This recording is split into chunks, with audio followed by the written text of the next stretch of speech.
Hey guys, if you have been debating between getting or using a Kobo versus a Kindle, or if you have one and you're kind of curious to know if the other one is for you, in this video today, I want to help you figure out once and for all which one is better for you. A few disclaimers. Yes, there are other e-readers out there that are not Kobo and not Kindle. I shared a couple different options in my first e-reader video, the ultimate e-reader comparison I called it. I talked about first of all, using your phone, the Amazon Fire tablet. I know there are other e-readers out there. Those are not options for me because of generally the price or even just the way that one gets ebooks.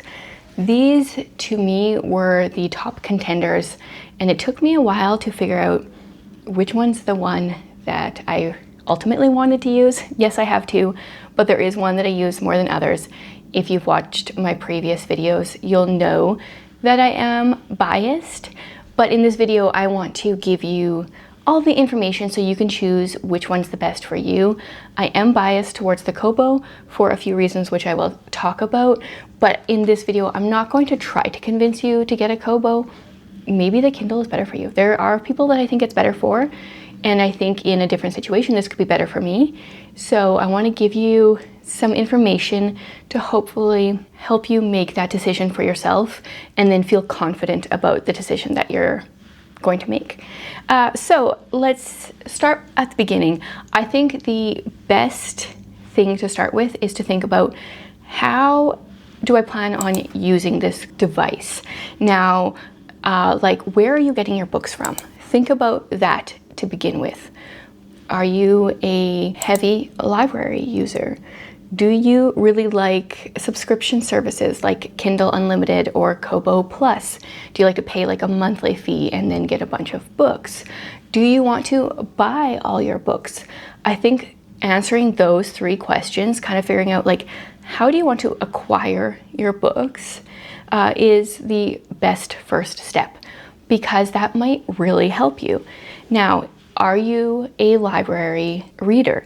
Do you like to get your ebooks from the library? Either one of these might be an option for you depending where you live. If you are American, I fully believe that you can get Kindle, get your Libby books onto your Kindle.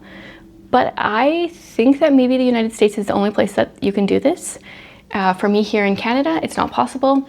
Heavy reason I went Kobo, because I was unable to get library books onto a Kindle. So I went Kobo. I believe a lot of the world is kind of similar this way. For whatever reason, Libby and Overdrive sync on Kobo here in Canada, but they don't work with Kindle. So it's very important to know if you're going to be using library books, and if so, what works for you in your country. I don't know all the different country rules. I just know as a Canadian, I couldn't get library books on a Kindle, but I could on a Kobo. So that for me was like a big check mark in that box to begin with. Are you the kind of person that wants to have a subscription service? Both Kindle and Kobo have their own. I think it's important to be able to look at the website and see, are the types of books that you want, that you would read, are they available on the subscription service? Kindle / Amazon has a higher library as far as free books, free in quotation marks, subscription books goes. But since the whole Amazon Kindle debacle that was at the beginning of the year, a lot of authors have moved over to Kindle. I know some of my favorite authors that used to be moved over to Kobo. Some of my favorite authors that were on Kindle Unlimited have now moved their books over to Kobo Plus. Kindle Unlimited has a little catch for authors. They can't have their books on Kindle Unlimited and have them on another platform. They can be on Amazon on Kindle to purchase, but they can't be on Kindle Unlimited and be on another platform. So you'll find that authors are kind of on one or the other. So look up some of your favorite authors, your favorite types of books. Are they on a certain platform? If so, maybe that will put a check mark in that device for you. And then another thing to think about is are you just wanting to be purchasing the books? Most books are available on either device, but one thing that Kobo currently has going for it that Kindle has lost in the last year is you can download the book file from the Kobo website if, for instance, you want to just download it, because sometimes authors remove their books or they make changes, and if you want like the original or something, Kobo, you can download the book file. Maybe eventually you want to get a different book device, or you just want to make sure that you have it downloaded and saved somewhere. You can do that with Kobo. With Kindle, they removed that ability in February of this last year. I did a video back in February sharing kind of how to save your books then, but now things have changed. I did do an update for that video.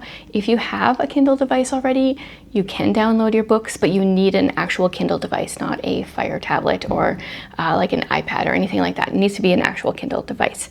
So depending how important that is to you, that could put a check mark in whichever device is in probably the Kobo category. I feel like there's not much the Kindle has going for it on that question. And then the next thing to think about, once you kind of know where you're going to be getting your books, how you like to acquire your books, is features, like actual device features. So I have an old Paperwhite. You probably couldn't really tell it from like a new one that's black and white as far as my Kindle goes. And then I have the Kobo Libra Color. Now, almost a year ago, Kindle did release a color, but they have only released it in the United States. If you like the cover to be in color, or if you're reading like a graphic novel or something with pictures and you want it in color, the United States is the only place you can get the Kindle in color. Everywhere else, you need a different device. There's tons of different device options. Kobo also has a cheaper device option that looks more like this. It doesn't have the buttons. I personally love the buttons. It's a feature that I love. But think about the actual device features. I have 2 videos going over the things that I love about my Kobo, and I talk a lot about the features, including the buttons, and when it's sleeping you can see like the percentage that you are through the book. There's a lot of the features on here that I love. There's very few that the Kindle wins out on. I think the only thing that I can think of that I like better as far as a Kindle feature goes, it's the same feature on here, but I think that highlighting passages is a little bit more responsive and works a little bit better on the Kindle. You can still highlight features on here, and with this one you can actually annotate like directly on the page and stuff. So there's a lot of things that went out here, but the actual highlighting of a passage with your finger is a little easier on the Kindle. That's the only device feature that I would say wins out. The battery's better on here. Yeah, you can watch my other videos. I'm not going to get into all the features. Love all the features on here except the one tiny little one that the Kindle wins out on. The next thing to think about is like extras. There's like cases, and like you can get a stylus for the Kobo. What interests you as far as extras for your e-reader? Maybe none. Maybe you like just a plain old basic e-reader, which definitely has its benefits. Really easy to pop in the bag and go. I love my e-reader plain, but I also wanted to add in some features, so I got a case for when I travel so that I feel safer. I didn't want to wreck it right after I got it. I'm sure once I have had this for longer, I will not use the case. I just use it for travel. The other thing I got is I got a stylus. I got the M2 pen, Meta M2 pen. I'm not really sure. I'll link it below. I always forget what it's called because I can annotate right on the page in different colors. Such a fun feature. I honestly don't use it very much, but it is magnetic and it magnetizes right to the side of the Kobo. It is something that one of my like goals for the winter, which is a ways away yet, is to get better at that. And then it's another reason I like the case, because I can put my pen in the case. As some people, they will get a regular Kindle, and one of the features they will get is a page turning button thing, like a little remote clicker that you can turn the pages without holding your device, or I know quite a few people like the bed arm thing, so you don't actually have to hold it. You can lie in bed, and it seems a little too lazy for me at this point. But I do feel like down the road there will be a point where I'm like, yeah, I'm totally up for that. So are you going to want some accessories? Because if you are, the availability might change which one you want or not. And then ultimately, which one do you like better? You might like a small one because of the size, but honestly, this one is quite a bit bigger. My Kobo it's a little shorter, but it's quite a bit bigger, but it's lighter. So when traveling, these don't really make that much of a difference unless I was trying to put it into a purse that was very small. Then I would take this. Ultimately, which one do you want? There's different color options on some of them. There's, different features, like I said. They both have some pros, some cons. Personally, I ended up going with the Kobo, mainly using the Kobo because, Kindle Unlimited has more options of books that I would actually want to read. Then I have to pay for a subscription service, and being able to use the library for free was more important for me. Plus, I love this device. The fact that I have 2 videos just talking about that kind of tells you that I really enjoy the device. I've been very happy with my purchase. I am still glad that I have an actual Kindle device for transferring my Kindle books over. I just got mine used, definite possibility. Kindles are easier to find used because I feel like they've been around longer, more people bought them. I know some people really don't want to support Amazon, so they're going Kobo. I don't really care about that. I'm not like anti-Amazon, but for many reasons. For me, the Kobo won out. Hopefully this video helps you decide which one is better for you, depending where you live and what you want to be doing with your books, where you want to get them from. If you have an e-reader, I would love to hear what were the factors that made you decide the one that you got versus other ones. If you have something that's not a Kindle or a Kobo, I'm very curious. I know there are quite a few other ones. I think Barnes & Noble has one. Is that the Nook? But we don't have Barnes & Noble here in Canada, so that's not an option for me. And then there's Books. I don't even know how to pronounce it. B-O-O-X. I've thought about getting one of those, but they're very expensive and I just can't justify that.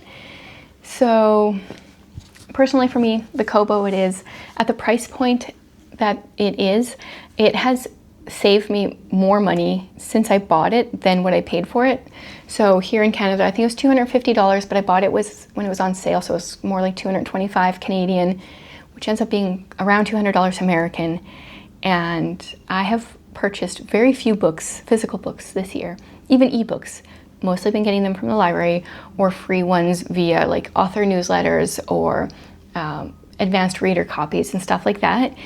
This has saved me so much money this year, so definitely a great purchase. I would definitely recommend getting one if you're interested. And thanks for hanging out while I talked about e-readers yet again. It's slowly becoming one of my favorite topics to talk about. If you guys want to hear me talk about more e-readers, I will have a list down below of all my e-reader videos. Thanks for hanging out with me.